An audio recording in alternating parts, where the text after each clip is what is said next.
Hola, buenos días a todos.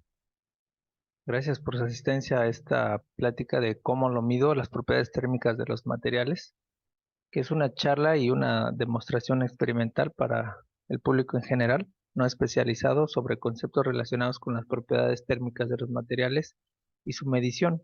De ejemplo se darán la medición del punto de fusión y la expansión térmica de un material. Les doy la bienvenida a nombre del grupo Queramos Ciencia, que es un grupo de profesores de la SIC IPN que convocados por estas jornadas nacionales de física, pues preparamos una serie de charlas de divulgación que tienen que ver con el quehacer académico que tenemos en nuestra institución, el Politécnico. Bueno, para dar inicio, pues sería importante comenzar la plática hablando sobre los materiales, ¿no? Y mencionar de manera específica que desde la aparición del hombre sobre la Tierra se dio pues una eterna lucha de para obtener una mejor manera de vivir, ¿no? Explotar los recursos naturales y transformarlos a su mejor conveniencia fue uno de los primeros retos y continúa siendo una de sus principales preocupaciones. Esto es la parte introductoria de este texto de El hombre y los materiales. Es un libro escrito por Guillermo Aguilar Sagún y publicado por el Fondo de Cultura Económica en una serie que se llama La Ciencia para Todos, ¿no? Eso los pongo aquí de recomendación para quienes quieran leer un poco sobre este contexto de los materiales y su efecto su impacto, ¿no? En la sociedad. De hecho, el desarrollo de los materiales está interrelacionado, ¿no? Con el desarrollo de las sociedades. No es por nada que eh, los estudiosos los historiadores o los antropólogos, ¿no? Que son estudiosos de la humanidad, del estilo de vida de pueblos antiguos, de hechos eh, históricos relevantes, ¿verdad? Hayan denominado ciertas épocas como la edad de piedra, la edad de bronce, la edad de hierro. Ajá, porque el uso pues de estos materiales en específicos marcaron el desarrollo de las sociedades en su momento. Ujú. Entonces, pues los materiales han acompañado a la humanidad prácticamente desde el comienzo de su existencia. Si pensamos en cuáles serían los primeros materiales que utilizó el hombre, pues estaríamos hablando de las piedras, de los huesos, pieles de animales, fibras sintéticas, la madera, ¿verdad? Para construir eh, utensilios, armas para la caza de animales, para la agricultura, para llevar a cabo de manera más fácil su vida cotidiana. Entonces, pues un material lo podemos definir en este contexto como toda sustancia, ya sea de origen natural o bien sintético, ya sea que la haya producido el hombre, con propiedades tales que permiten su procesamiento y aplicación para la fabricación de objetos o componentes que tienen una función bien definida. En el área de materiales, los solemos, suele clasificarlos en cuatro grandes grupos, que son los metales, los cerámicos, los materiales poliméricos eh, y los materiales compuestos. ¿Mm? Tal vez de aquí en estos cuatro grandes grupos con los que no estemos muy familiarizados, pues son con los materiales compuestos, que son una combinación de los anteriores. Un caso común son la fibra de vidrio mezclada con resina epóxica. Este es un material para reparar, por ejemplo, carrocerías de autos, es un material comúnmente usado. Ese es un ejemplo de un material compuesto.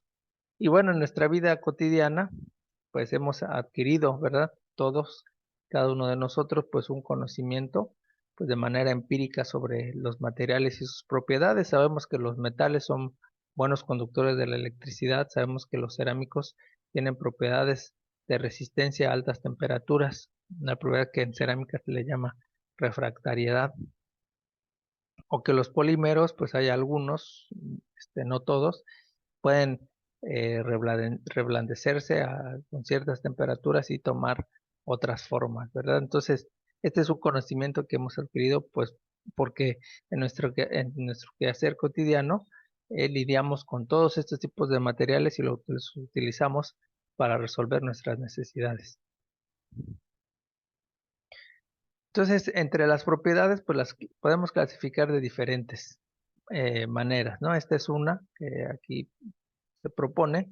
Pueden ser propiedades mecánicas cuando, pues lo que queremos es una respuesta del material cuando éste está sometido a esfuerzos físicos externos, ¿no? Puede ser, por ejemplo, la cerámica en los pisos, la loseta cerámica, pues está sometida a un esfuerzo de compresión. Cuando caminamos y pasamos sobre la loseta, pues estamos aplicando está sometido a un esfuerzo de compresión con el peso que ejercemos sobre esta, ¿verdad? O puede ser que algún componente en alguna construcción, en algún puente, en algún edificio, pues esté sometido a otro tipo de esfuerzos, pero de naturaleza mecánica, y entonces será necesario caracterizarla y estimar eh, estas propiedades mecánicas para saber si este componente es adecuado para un desempeño en particular. ¿No?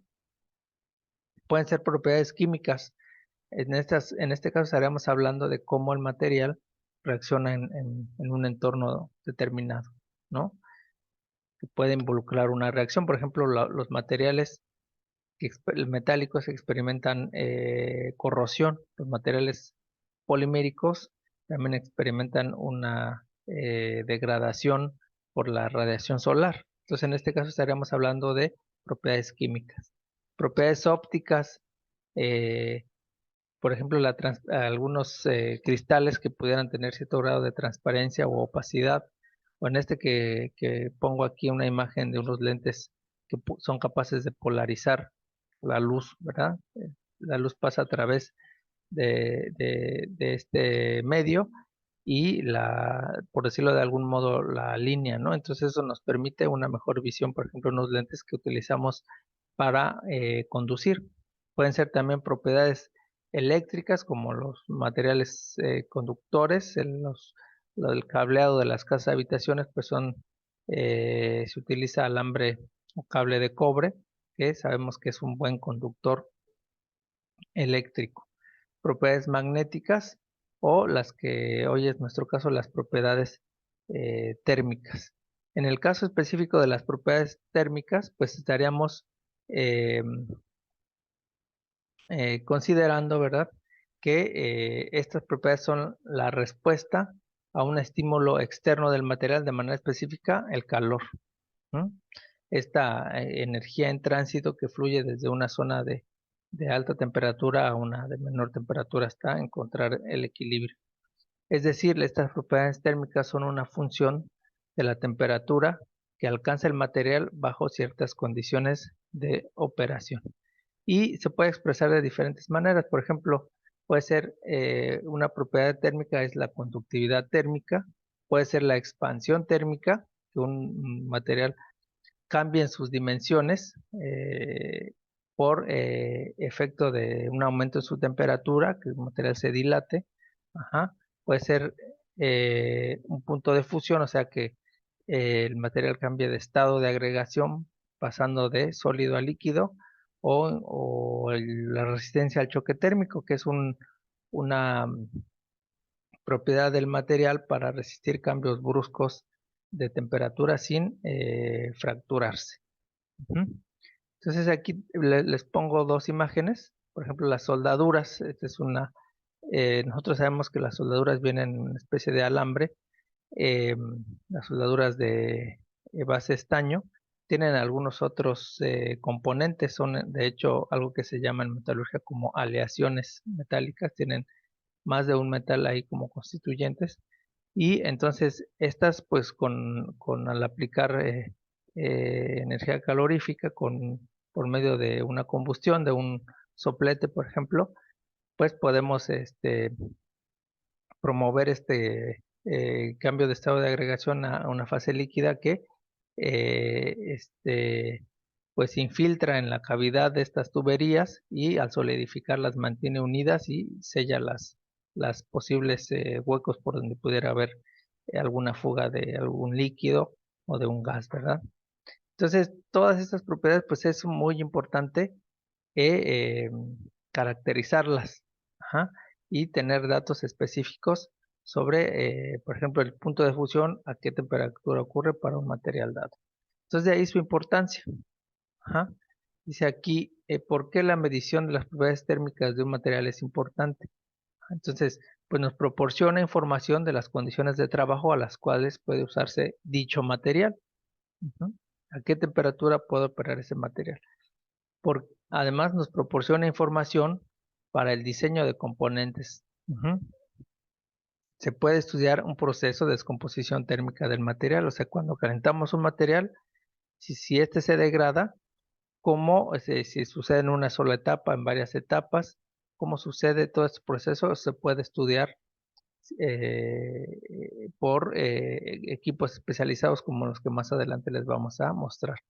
Determinación de las propiedades de un material en general, ¿no? O sea, generar una base de datos donde tengamos información que después un ingeniero pueda utilizar para diseñar algún componente, alguna estructura. Aquí hay más ejemplos, por ejemplo, en esta tubería eh, metálica que puede alcanzar cierta temperatura dependiendo de la zona en la que se haya ubicado, pues se hace de esta manera porque esto es una junta de expansión. ¿Mm? Al hacerse de esta manera, pues cuando el material expande o dilata por efecto del aumento de la temperatura, no se va a dañar la tubería y entonces sucede algo como lo que aquí se esquematiza, ¿no? En este dibujo. En este sentido va a ir el proceso de expansión de estas dos líneas y entonces va a generar este efecto en vez de que se deforme de una manera que pudiera ser catastrófica, ¿no? O sea, que provoque algún fallo.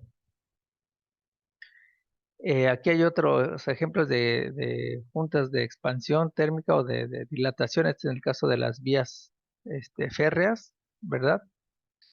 Y en el caso de algunas vialidades o puentes, ¿no? Que tal vez los hayan visto, pues es un gap, una sección que tiene un espaciamiento para que cuando el material se expanda, pues no provoque un daño a la estructura. Son algunos ejemplos. Ahora, ¿cómo medimos estas propiedades? Pues existen diferentes instrumentos especializados para la medición de estas llamadas propiedades térmicas de materiales que ya definimos. Uno de ellos podría ser, por ejemplo, la termogravimetría.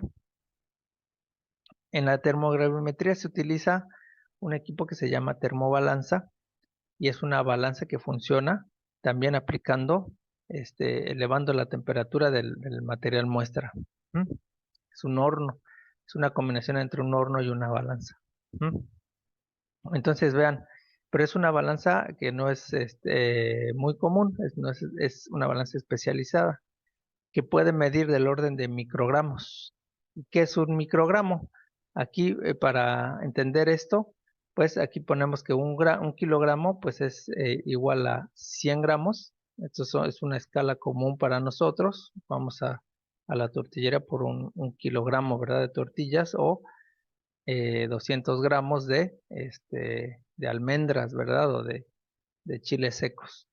Pero un gramo es equivalente a 100 miligramos. Igual en esta escala todavía es conocida por nosotros. Algunos medicamentos se utilizan en el orden de los miligramos. Por ejemplo, un Tylenol puede ser de 500 miligramos, una cantidad de masa. Pero ya un miligramo es equivalente a 1000 microgramos. Entonces esta balanza por eso es especializada, porque tiene la capacidad de, de medir en el orden de microgramos, es decir, puede registrar cambios en peso del orden de 0.00001 gramos, algo muy, muy pequeñito. ¿Mm? Entonces aquí como está estructurada, pues este es un equipo que acá tiene la balanza en la parte superior de una especie de cabezal y esa balanza se comunica con un horno de alta temperatura por medio de esta varilla que es una varilla cerámica, o sea que puede resistir altas temperaturas. Este tipo de diseños puede alcanzar hasta del orden de 1750 grados centígrados, una temperatura muy, muy elevada, a la cual ya inclusive el acero está fundido, ¿verdad? Entonces, aquí en la varilla hay un pequeño crisol, o sea, el arreglo sería como este esquema que tenemos acá. Entonces, tenemos una balanza que se comunica al interior de un horno por un material que resiste la temperatura, y aquí hay un crisolito donde ponemos una cierta cantidad de muestra. Entonces, este equipo pues es un equipo computarizado, está conectado a una computadora por la cual podemos programar un incremento en la temperatura o proporcionar una atmósfera de gas para que en eh, al que esté sometido la muestra que estamos analizando. Entonces aumentamos la temperatura y se van registrando datos. Esos datos pueden ser aumentos en peso, si la muestra reacciona con su entorno, o bien puede ser una pérdida en peso si la muestra se empieza a descomponer, ¿no? Perdiendo algunos de sus componentes. ¿Mm? Entonces aquí tenemos un ejemplo de una fibra de agave que se analizó en esta termobalanza.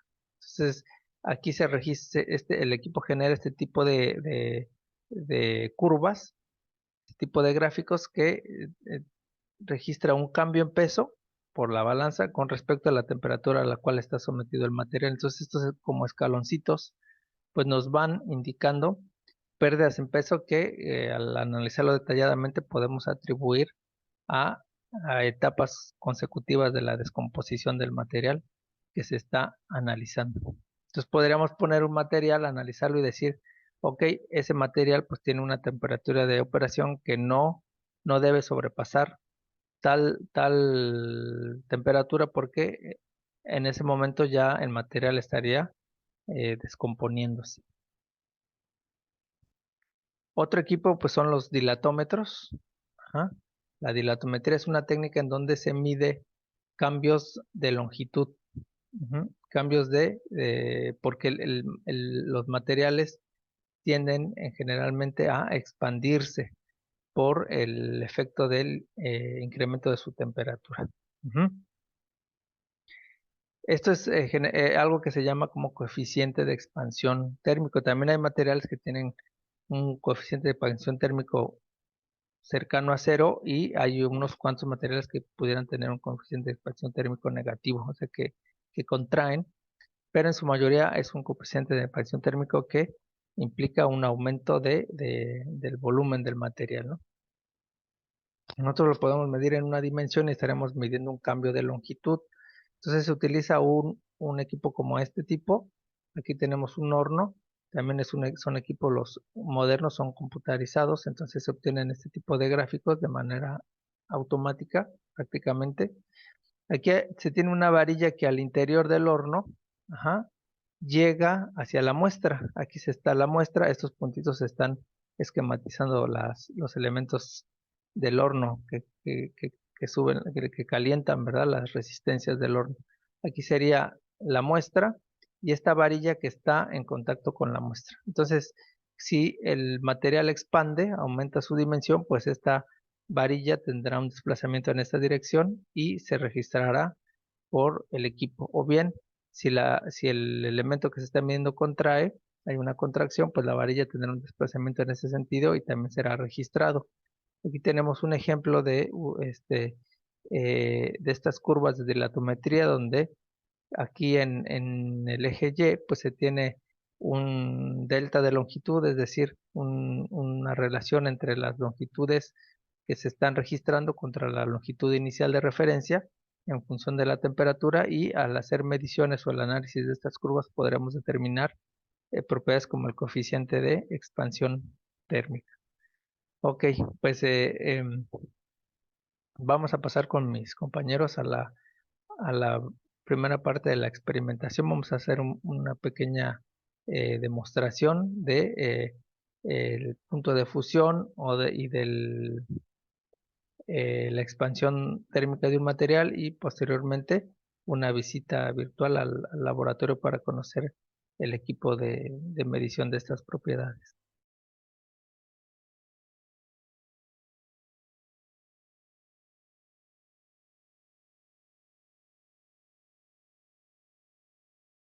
Aquí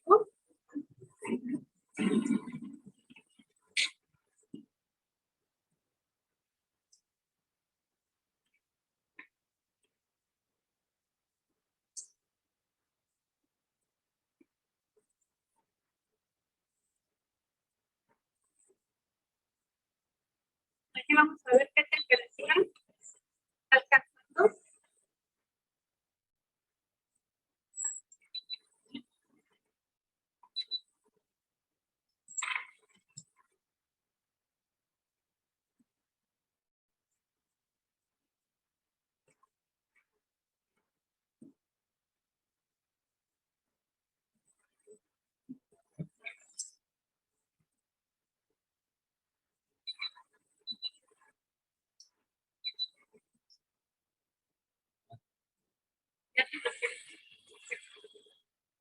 Entonces,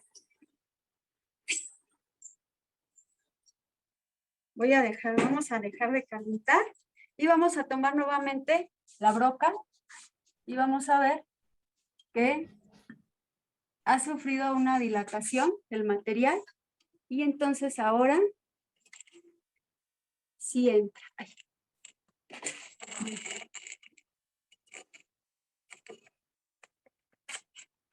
¿Sí? Muy bien. Entonces vamos a dejar aquí la...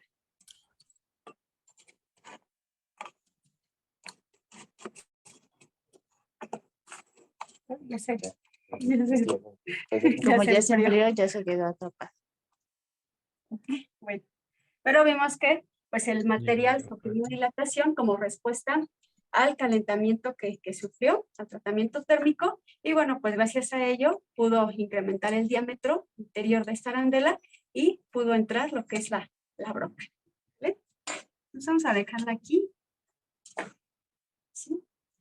Bueno, entonces ahora, como segundo experimento, tenemos aquí lo que es un metal en este crisol y también vamos a someterlo a un calentamiento. Vamos a medir la temperatura de fusión. Entonces vamos a ver qué temperatura tiene. ¿Sí? Y nuevamente vamos a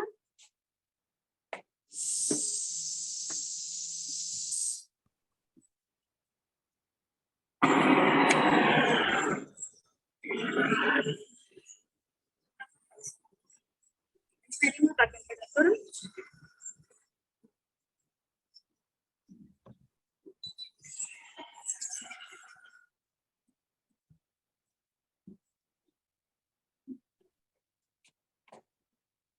¿Sí? Ahí vemos cómo ya se fundió este metal.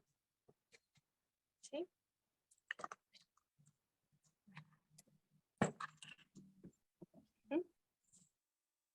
Parece como mercurio, ¿no? Bueno, entonces ya le medimos la temperatura, ¿verdad? Y bueno, pues también, aquí podemos observar la respuesta que tienen los materiales al sufrir un tratamiento térmico, ¿sí? En este caso vimos que sufrió un cambio de estado, fue una fusión. Y bueno, en el primer caso de la arandela, vimos que se dilató ese material. A veces pudiéramos pensar que con en la arandela, en el caso de la arandela, al calentarla, tal vez pudiéramos pensar que solamente se dilata lo que es el exterior, pero podemos ver que se dilata en su totalidad, ¿sí? Tanto el diámetro interno como el externo.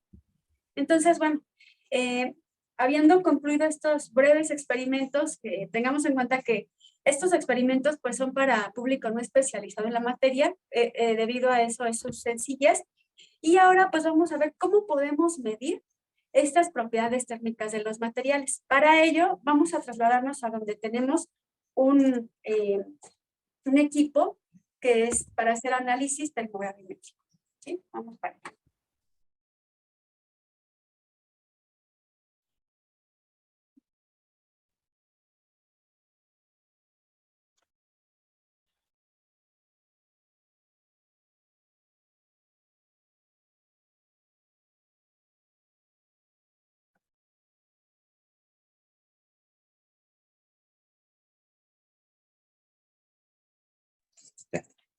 Hola a todos. Bueno, este es un equipo de termogravimetría que es de la marca NECH.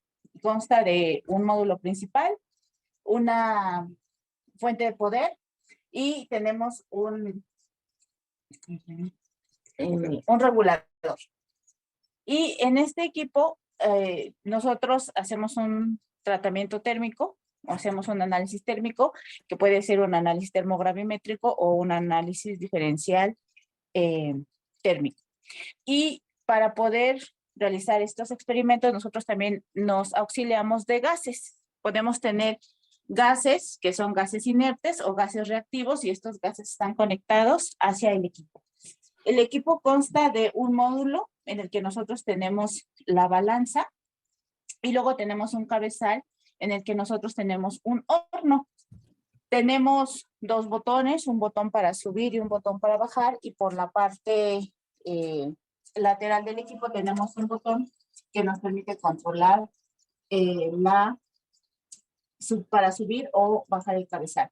En la parte de atrás del equipo nosotros tenemos el interruptor para poder, para que esté encendido. Se recomienda siempre que estos equipos, para que toda la electrónica funcione adecuadamente, se enciendan por lo menos unos 30 minutos antes de comenzar a operarlos. Entonces, en este equipo nosotros, para poder levantarlo, vamos a oprimir el botón hacia arriba y el botón que nos permite controlar la altura del cabezal.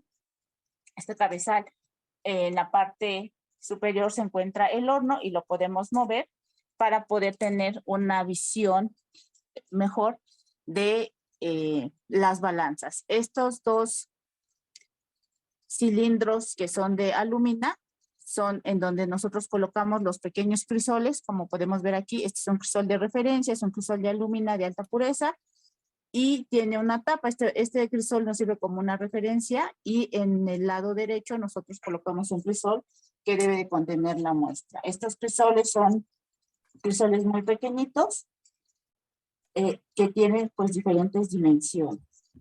Pueden tener diferentes dimensiones.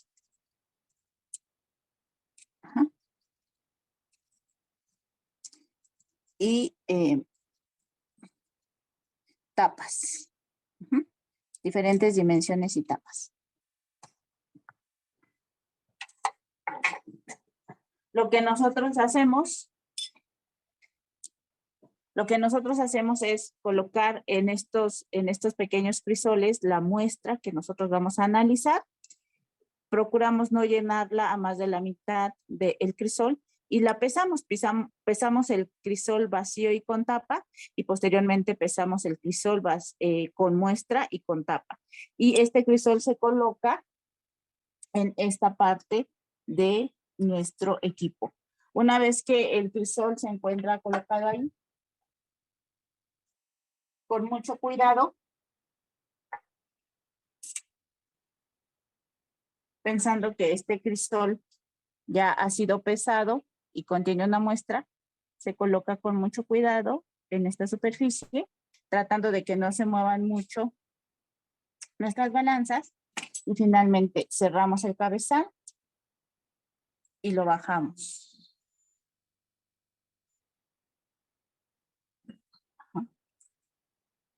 Toda la parte de la balanza se encuentra en esta parte del equipo. El horno se encuentra en la parte superior, y por esta manguera salen los gases que se desprenden durante nuestra experimentación. Es importante que la parte de la balanza esté protegida con un gas inerte que va a estar circulando en toda la electrónica, y que va a impedir que los gases que se producen en la parte del horno pues se introduzcan hacia la parte de la balanza. Entonces siempre tenemos un gas inerte en esta zona, y en la parte del horno podemos tener un gas inerte o podemos tener un gas reactivo, dependiendo de lo que nosotros estamos buscando conocer de nuestra muestra. En la computadora nosotros tenemos un software que nos va a permitir establecer la ruta del experimento que vamos a desarrollar. Esperamos a que el equipo se haga el reconocimiento del equipo, la interfaz esté lista, y una vez que la interfaz esté lista, nosotros llamamos a la hoja en la que vamos a colocar los datos para poner los datos de nuestro experimento. Aquí le indicamos al software que nosotros vamos a realizar una muestra, le ponemos el nombre a nuestro experimento.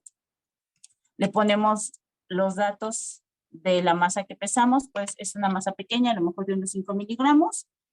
Seleccionamos la calibración, el equipo debe de tener una calibración de temperatura y una calibración de sensibilidad de los gases. Y una vez que nosotros hacemos esto, estas pestañas las que están en color rojo se empiezan a poner en color verde porque quiere decir que ya llenamos la información necesaria en esa etapa de la programación. En esta parte de la programación de la temperatura, aquí es donde nosotros le vamos a indicar al equipo qué experimento vamos a realizar. Es muy importante darnos cuenta que nosotros aquí tenemos que indicar cuál es el flujo y el tipo de gas que vamos a estar utilizando. Como ya les había comentado, nosotros en la parte de la balanza de la electrónica, nosotros vamos a utilizar un gas que es un gas de protección, es un gas de arrastre, es un gas inerte. En este caso nosotros utilizamos argón y le ponemos un flujo comúnmente entre 20 y 60 mililitros que impida que los gases que se producen en el horno se vayan hacia esta parte de la electrónica. Y después podemos elegir en la parte del horno gases, ya sea un gas inerte o podemos utilizar algún gas que sea reactivo, dependiendo de lo que nosotros queramos analizar, ¿no? Ponemos la temperatura de inicio del experimento, que puede ser temperatura ambiente, dependiendo en dónde nos encontremos, pues esa temperatura ambiente puede variar, ¿no? Generalmente aquí, por las temperaturas que manejamos, utilizamos 30 grados centígrados.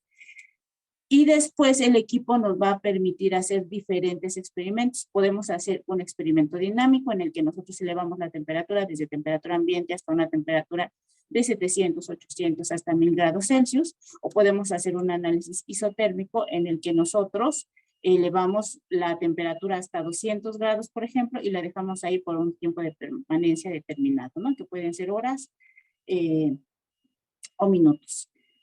Y una vez que nosotros hemos puesto el experimento que queremos realizar, pues simplemente damos add. Por ejemplo, si yo quisiera hacer un experimento dinámico llevando esta muestra hasta 700 grados, pongo la temperatura final, la velocidad de calentamiento, el equipo rellena el tiempo en el que se va a tardar para adquirir los datos, le doy adicionar y aquí podemos ver, ¿no? Empezamos a 30 grados centígrados, vamos a llevar esta muestra hasta 700 a una velocidad de calentamiento utilizando flujos en las partes de la electrónica y del horno del equipo. Y una vez que tenemos esto, nosotros le decimos continuar, nos pide los datos de en dónde se va a guardar el experimento. Y una vez que esto ya esté hecho, le vamos a dar OK. Ahorita no lo vamos a hacer. Pero una vez que esto esté hecho, le daríamos play y el experimento comenzaría su análisis. Y ya, eso es todo lo que se hace. Nosotros posteriormente, vamos a ver un ejemplo. Tenemos este otro software que es el software de análisis de la información.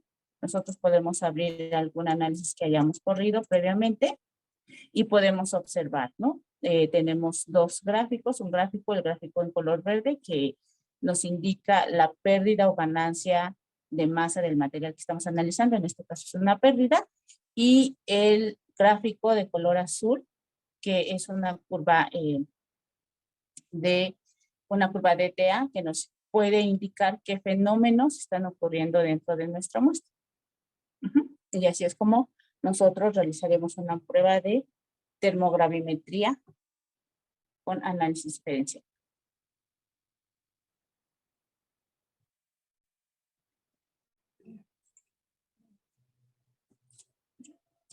Ok, bueno, pues de nuestra parte, bueno, en cuanto a la experimentación, esto pues es todo lo que queremos mostrarle. Y bueno, le cedemos la palabra a el doctor José Ortiz Landeros, ya para despedirnos. Agradecemos su presencia.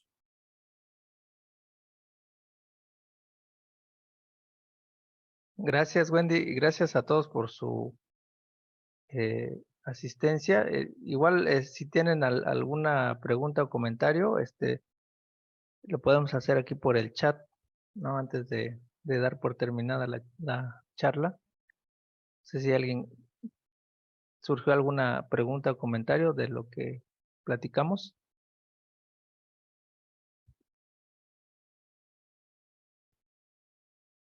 No, a ver, déjenme revisar. ¿Alguna pregunta? Bueno, pues nuevamente muchas gracias. Vamos a subir la presentación y la grabación de la plática a YouTube. Tenemos ahí las otras 4 también, que fueron, igual les decía, es cómo se mide. En otras ocasiones hablamos de la densidad, de la tensión superficial, a otros fenómenos físicos, ¿no? Como parte de estas jornadas nacionales de física. Pues gracias por su atención. Nos vemos. Hasta Hasta luego. luego. Sí, hasta luego.